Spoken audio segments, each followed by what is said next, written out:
All right, this is a press briefing between FBI Director Robert Mueller and Attorney General John Ashcroft in their investigation into the attacks on September 11, 2001, codenamed Pent Bomb. Not a very long video. September the 11th, 2001 was a day of unspeakable violence and outrage, but also a day of heroism and sacrifice. As endangered men and women struggled to make their way out of burning, collapsing buildings, firemen and policemen, emergency rescue personnel struggled to make their way in to those structures. Many, and we don't know how many yet, never made it out of the buildings. Even as we... But to this point, it was speculated that tens of thousands were killed because of the timing when it happened. It happened like around close to 9:15. Now, according to the testimonies, and remember, take this with a grain of salt because Ramzi bin al-Shib and Khalid Sheikh Mohammed were tortured. They hoped to have killed over 50, 60,000. Now, in the 1993 World Trade Center bomb, Ramzi Youssef calculated that what he wanted was for the bottoms of the building to be compromised, the bases of the World Trade Center, North Tower, in the hopes that the tower would lean into the South Tower, and that both towers would crash into Lower Manhattan, killing 50-something thousand people. Now, fast forward 8 years later. Instead of bombing the basements, they basically attacked from the top. Now, this is not to say that the basement levels of the World Trade Center somehow were compromised by explosives. And according to certain eyewitness testimony, they heard explosions in the basement levels. Now, according to NIST, this came from the fuel of the airplanes down the elevator shafts, and find that a little bit hard to believe, but not totally, off the mark, because there were some reports of the explosions being heard before the planes even crashed into the World Trade Center. Now, not an engineer. Don't go by what I say or believe what I'm talking about here.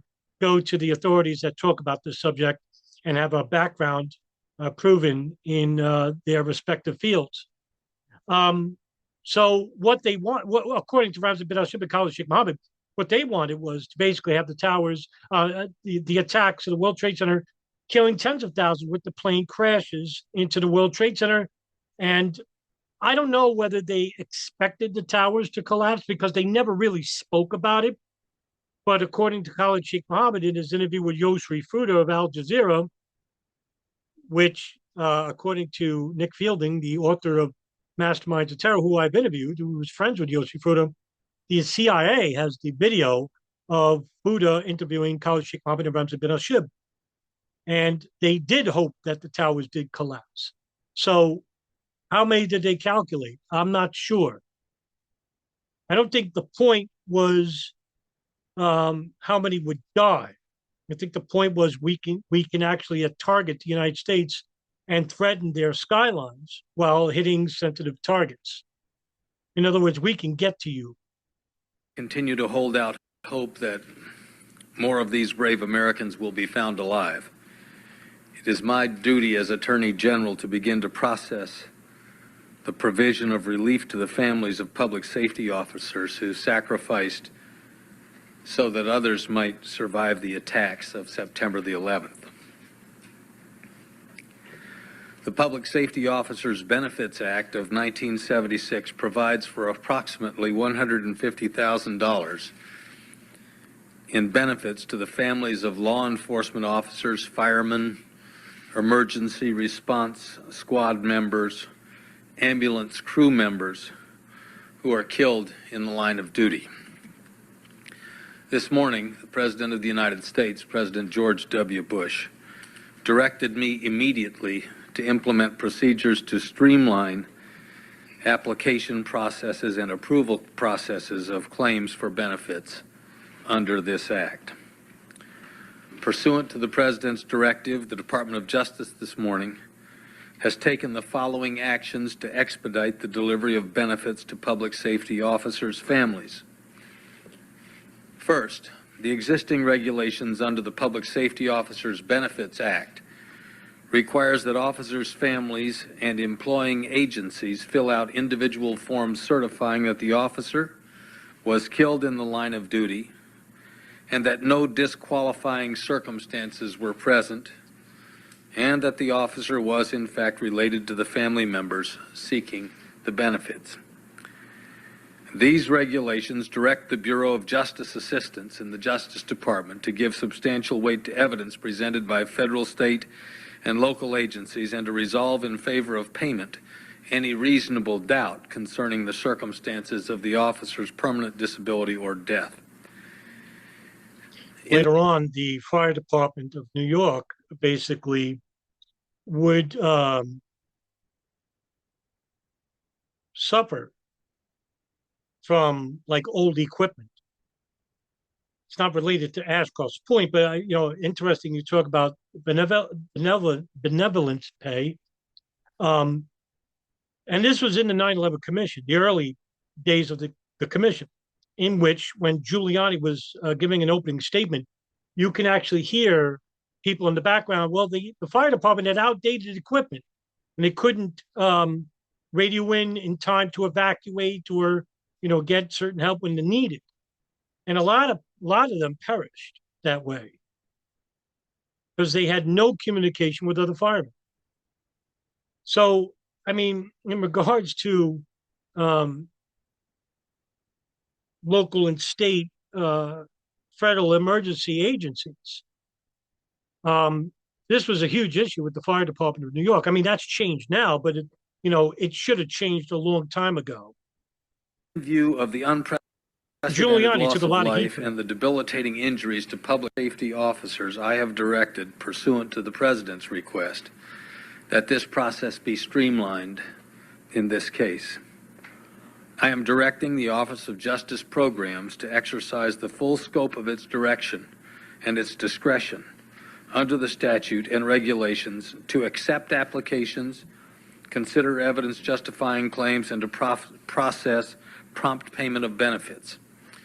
In cases in which benefits are sought by survivors of officers killed in the line of duty on September 11, I am directing that blanket certifications from executives of public safety agencies be considered as evidence of eligibility without requiring further individualized documentation. Okay, now this look. I want to stop it right here because this was a huge issue used later, and the only celebrity I know of that was the face of this issue was the former, Jon Stewart, comedian Jon Stewart, also a late night talk show host, and props to him. He was the only one that actually stuck up for the firemen regarding compensation or medical pay. The firemen that were sick working at the debris pile at ground zero, which was toxic. And remember Christine, I forgot her name, Christine something. She was the EPA commissioner at the time in Environmental Protection Agency, and she said live on the air that the air was safe to breathe, and it wasn't because there was a research team from Idaho or Iowa, I think it was Iowa, that tested the chemical compounds that was hanging in the air. And we're talking about weeks later that was toxic, meaning that there were metals, aluminum, ash, and asbestos. I mean, imagine all that, and heated.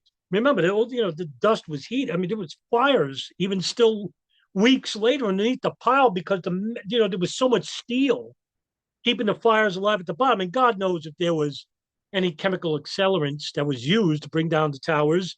That I don't dismiss that theory, but who knows what the fuck was burning at the bottom of those piles that kept those worker boots melting. At that we talk about weeks later.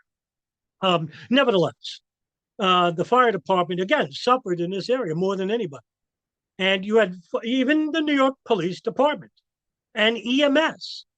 All right, but mostly the fire department because a lot of these guys basically work without masks at the pile and supervised rather leniently until much later where they were given masks, but there was only a limit regarding masks. If you didn't get one, I mean, you make sure. And then there were so many volunteers People that were from volunteer departments coming from Jersey, Maine, New Hampshire, working at the pile. And a lot of these people got sick.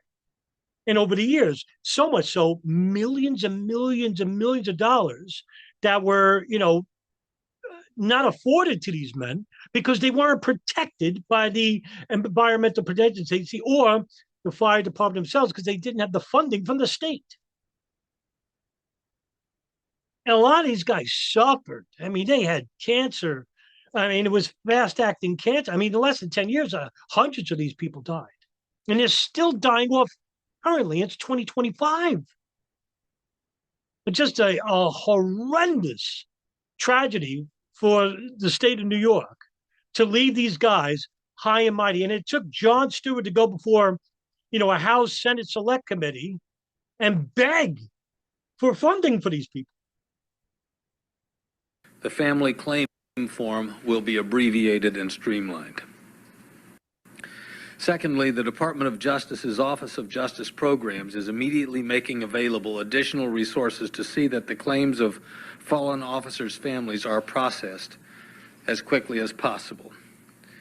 Staff are being brought to New York from a variety of other settings to assist in case processing. Second, a separate computer database is being established to expedite and monitor the case processing. Third, lawyers from the Office of Justice Programs are immediately reviewing all cases from New York to make sure that those cases move as quickly as possible. Office of Justice Programs, fourth, staff members are being sent to New York to assist with family contacts and the assembly of claim packages, including the gathering of pertinent records. The Office of Justice Program representatives will be available on site, if requested, to pre-certify claim packages in terms of the completeness of those packages. These representatives will also work with the Treasury Department to expedite the payments to families once claims are approved. Just to add a little bit to that regarding Jon Stewart, I've mentioned before, it was called the Honoring Our Pact Act 2022, which is a law that extends health and disabilities to veterans who developed, cancer and respiratory illnesses that were working on the pile.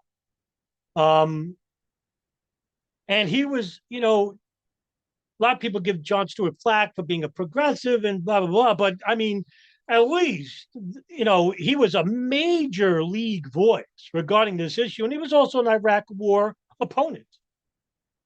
And how many Congress people have we, seen in the last 25 years that basically were hypocritical regarding Iraq and silent regarding, the health benefits to the fire department and police department regarding, working on the pile.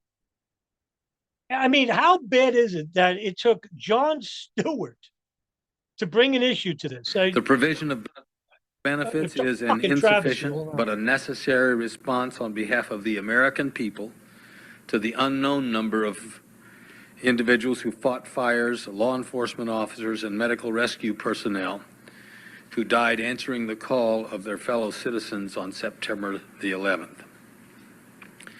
It is President Bush's and my hope that the actions that we have taken today will provide a measure of relief to the husbands and wives and children that have been left behind.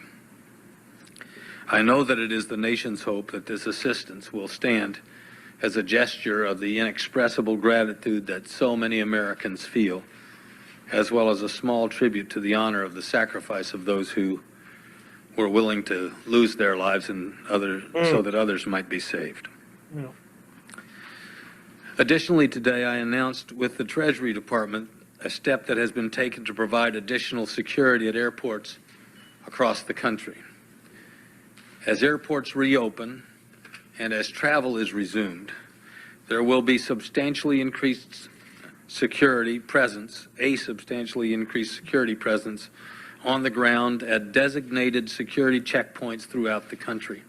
Why wasn't this implemented when it was brought up back in 1996 regarding the threat to airlines and the Bajinka plot?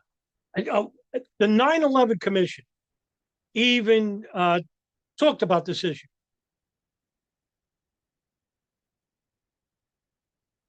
And a lot of people basically like to dismiss the 9/11 Commission as nothing but hogwash, nothing but uh, lies and whatnot. But that's not necessarily true. Sure, that they missed a lot, and just because that they missed a lot doesn't mean that they lied about certain things. I mean, what they come right out and lie about? And I hear this from truthers all the time, right? And I love to tell them that it's not an official report, right? It's not an official report, but instead, it's actually an incomplete one. And when you realize that there is a difference between incomplete and a lie, is what you'll understand the difference. But these people just want to see one giant conspiracy in their favor. And look, to hammer this home, Senator Bob Kerrey brought this up, and I played this video before regarding the airline industry. But here, just take a look at what's being said here. Out that a member of Al Qaeda was going to hijack 12 American airplanes in a suicide fashion. I got to get both words in here because you all say, geez, I didn't think they could commit suicide. There were 10 attacks by Al Qaeda against the United States from 1992 to 2001, and 9 of them were suicide. We knew by then that bin Laden was going to come after the United States. So what did the guy report when he came back in 1995? What did he tell you? 95. What was your response to it? Well, my recollection, and I do not have specific recollection of what was said, but my general recollection was that the threat at that time and continued up through September 11 was really directed outside the borders of the United States. In 1998, after the East African Embassy bombing, Mr. Belger, it was in the newspaper that the United States of America federal government arrested 2 suspects that were in the United States. One in California, one in Texas. Why would you reach that Ali Muhammad in California. Why that do they're you only going to attack outside the United States? The conclusion I reached, sir, was based on the intelligence information that was given to me. See, now, listen, the intelligence existed. He just said it. The intelligence existed to threat the airlines. Why was there no stricter security? Money. But basically, what is it? You don't need Monty Belger, the assistant to managing director of the FAA, to basically say, well, I wanted the attacks to happen. It doesn't work like that. Truthers love to say everyone's in on it, right? No, it takes incompetence along with certain people in certain specific areas of power and influence in certain aspects to basically ignore information that would stop the attacks from happening. That very well is plausible. And when you add foreign intelligence into it, can you really fucking trust them? No. Now, when it comes to Israel and Saudi Arabia, I don't fucking trust either one of them. They're led by fucking madmen. All right? So, my God. But why? 95. 6 years prior to 9/11, you could have had stricter security measures regarding the FAA. The Departments of Justice and Treasury have deployed hundreds of U.S. Marshals, individuals from the U.S. Marshal Service, U.S. Border Patrol, and U.S. Customs officials as part of a broad effort by federal law enforcement authorities to provide a larger police presence at airports in addition to the heightened security procedures already put into effect. A little bit too late, right? It's like a town that has a problem at this one corner where there's speedsters going back and forth, and there's accidents that happen, and they all ask at the town meeting to put a light there. And then the town hees and haws, well, we really don't. And then all of a sudden someone dies. The next week, the light goes up. It's fucking till the warning signs were already there. And this is 6 years prior to 9/11. Threats to airline industry by radical fundamentalists. 9/11 happens. Oh, we're going to have the whole shebang here. We will take all precautions necessary to protect American travelers. A little bit too late. Finally, our nation calls on us in times like this to be at our best. And you failed. If we are to prevail in difficult times like this, we must be at our best. Goodness gracious.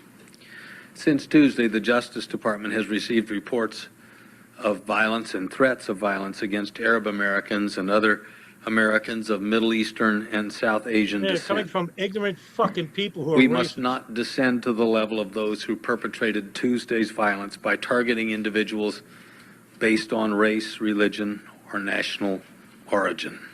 But your fucking State Department did just that, right? When they bombed Iraq and killed 1.6 million people approximately. I mean, let alone what happened in Afghanistan, Iraq, and Libya, later in Syria, Pakistan, Iraq. God's sakes, we will not condone this action against these Arab Americans. Well, I mean, you guys did fucking far worse. Jesus, Such reports of violence and threats are in direct opposition to the very principles and laws for which the United States of America stands. And such reports of violence and threats of violence will not be tolerated. These motherfuckers broke every law on the face of the planet after 9/11. That gave them carte blanche. I mean, even Vice President Dick Cheney went on to meet the press and told Tim Russert that we need to go to the dark side. What does he mean by that? That means we have to operate undercover. I mean, for God's sakes, they'd rather, on the day of 9/11, says we might have to forego civil liberties to protect American citizens. They would come right out and say it. He broke every law. The United States government and the intelligence services violated every fucking not just international law, human rights laws. Guantanamo is still open. And not even that, we're not even using Guantanamo for terrorists. We're using it for illegal immigrants. It's getting closer. It go like, first it's terrorists, then it's immigrants, then it's you. I now have a few updates with regard to the ongoing investigation. Legal attaches of the FBI around the world are receiving enormous cooperation from law enforcement authorities in the host countries that are cooperating with us to assist us in following up on leads. We have also received numerous offers of help from other countries if we need those elements of assistance, and we are grateful for the assistance that has been offered and the assistance that has been rendered. With regard to federal law enforcement personnel casualties, there is an FBI agent assigned to the New York field office who remains missing. 3 U.S. Marshals who are assigned to the Southern District of New York sustained minor no, injuries. that's not true. John O'Neill wasn't with the FBI anymore. We are also in the process of collecting information nationwide regarding the loss of life and casualties among law enforcement personnel. As of this morning, the FBI's Leads hotline has received 2,055 phone calls. Some of these leads have been helpful to the investigation. I think he talks about this for a little bit. The but I'm just gonna website, Two fast Planes, forward it. Determination about We where have the question. INS and they are detained. And that is the, So let me and why are these potential accomplices, Mr. Director, of such concern to the Bureau? well, I can't give you a specific number. What has happened, as I indicated yesterday, that we're, as a result of following up leads, we're interviewing a number of people. And in the course of doing those interviews, we find that a number of the individuals, when asked for identification and the like, are out of status. And when we find somebody out of status, we quite obviously bring in the INS and they are detained. And that is the policy and procedures we're following. And they're a concern to you regarding the investigation? Some may be concerned to us and some may not after we interview them. What sort of indication do you have of other operations being aborted, other plane hijackings, or perhaps other terrorist operations? good question. not prepared to make comments about any other items at this time. Well, there you go. See, and that's a huge issue because, very few people talk about this. And one of them is currently DJ Thermodetonator regarding the additional hijackings on September 13, 14, in which you had over 50 something people that were arrested, detained and arrested for being suspicious individuals. Some of them, having weapons, knives, and I think one was a makeshift bomb, and the other one was dressed as a pilot that was related to the Bin Laden family. God's sakes. And this was in New York, LaGuardia, and JFK.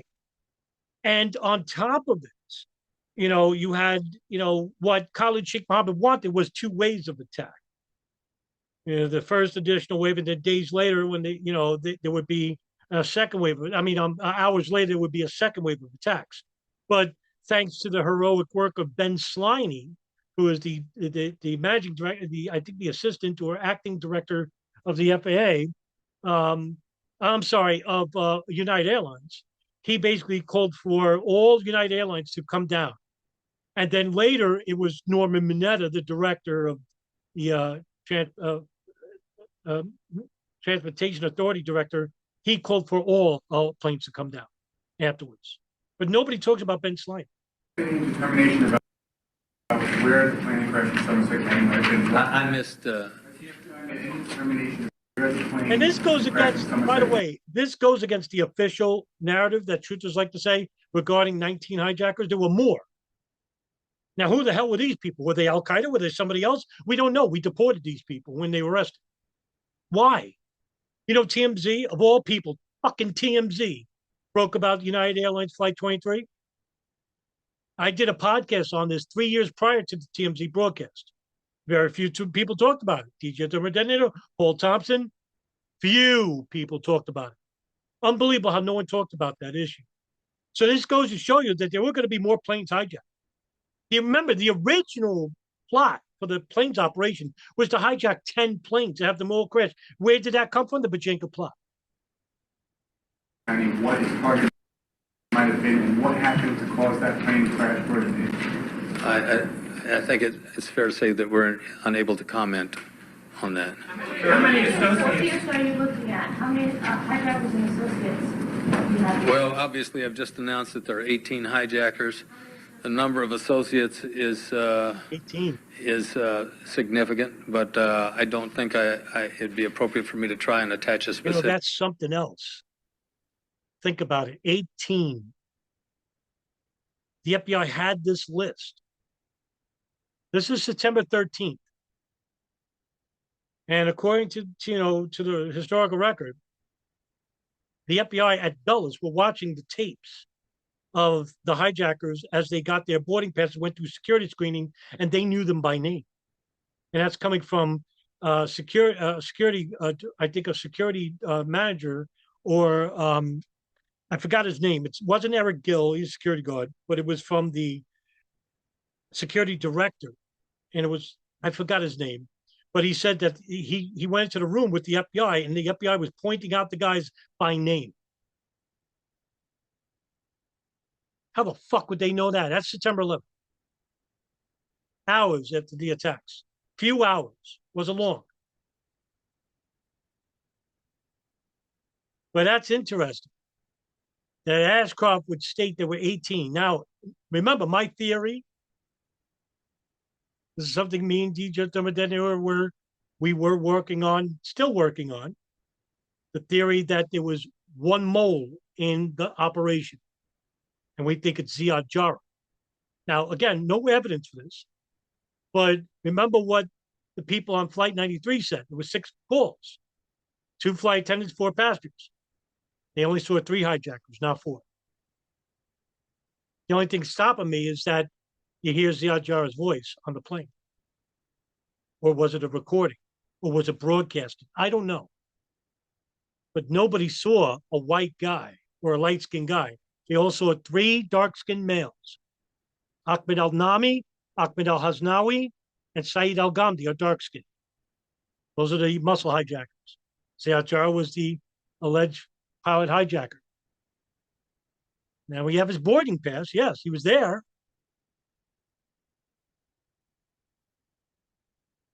But was he on that plane? Was he the mole to make sure that the operation goes as is? Because his is the last plane. This goes to show you. Big You know, I number. don't know. We are continuing to develop an understanding of all the associates that these individuals had. All right, we could stop it there because it's just basically questions about, you know, that I've covered in previous videos before. But there you have it. I mean, interesting press briefing. But as you know, and there's more. I got more videos of this. You know, now I'm back full time, so I'm going to be doing a video just about every day, and uploading a lot more content. But as the days go on, regarding these press briefings, more and more comes out, and you're like, you know, wow. It's just like, you know, and it's amazing nobody talks about these press briefings. I don't know, man. I don't know why this is not brought up, but when you know, when you have ridiculous, you know, theories and you don't believe in hijackers or hijacked planes, you don't look at this stuff. And this is the reason why they have a short shelf life for 5 years, these, you know, crackpot, you know, theorists that don't believe in planes and hijackers. All right, listen, guys, thank you very much for tuning in and have a great weekend. I'll see you in the next video. Take care.